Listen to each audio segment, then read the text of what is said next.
Hey guys, my name is Elijah and in this tutorial I will show you how to change profile picture on Reddit. So this is very simple. So first click on your profile picture and click on view profile right here. Then as you can see, here is your current profile picture and you will have to click on this icon. Then simply select a new image or select avatar. First I will show you how to select a new image.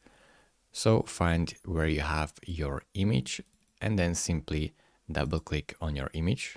So in my case, it is this photo, and then press save. Now your new profile picture will be set like so, as you can see. And I will show you right now how to select avatar.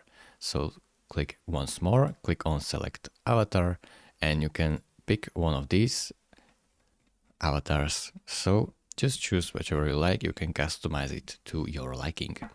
Thank you very much for watching. If this video was helpful to you, consider subscribing and liking this video, and I will see you in the next tutorial. Bye bye.